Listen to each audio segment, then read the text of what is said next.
Kozhikode കൊയിലാണ്ടിയിലെ CPM നേതാവ് PV Sathyanathan വധക്കേസ് പ്രതി അഭിലാഷിനായി police നൽകിയ കസ്റ്റഡി അപേക്ഷ കോടതി ഇന്ന് പരിഗണിക്കും. വിശദാംശങ്ങളുമായി നമുക്കൊപ്പം ചേരുന്നു രാഹുൽ സുരേഷ്. ഗുഡ് മോർണിംഗ് രാഹുൽ സുരേഷ്, പറയൂ അപ്ഡേറ്റ്സ്.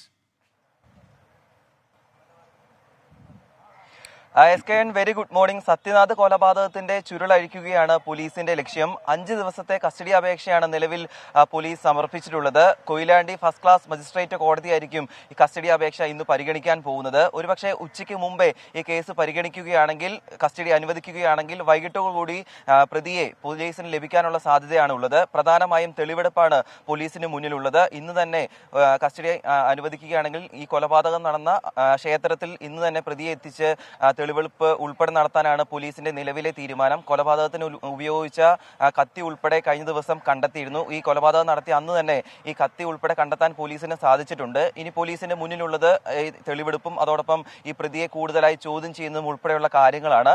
നിലവിൽ വ്യക്തിവൈരാഗ്യമാണ് CPM നേതാവായ സത്യനാഥന്റെ കൊലപാതകത്തേക്ക് എത്തിച്ചതെന്നാണ് അഭിലാഷ് നൽകിയിരിക്കുന്ന മൊഴി. ആ മൊഴി പൂർണ്ണമായും പോലീസ് വിശ്വസിച്ചിട്ടില്ല എന്നതാണ് ഏറ്റവും പ്രധാനപ്പെട്ട കാര്യം. അതുകൊണ്ട് തന്നെ കൂടുതൽ തെളിവെടുപ്പ്, കൂടുതൽ ചോദ്യം ചെയ്യൽ ഇപ്പോഴും ആവശ്യമാണ്. അതോടൊപ്പം ഈ പ്രതിയായ അഭിലാഷിന് കൂടുതൽ പേരുടെ സഹായം ലഭിച്ചിട്ടുണ്ടോ എന്നും പോലീസ് പരിശോധിക്കുന്നുണ്ട്.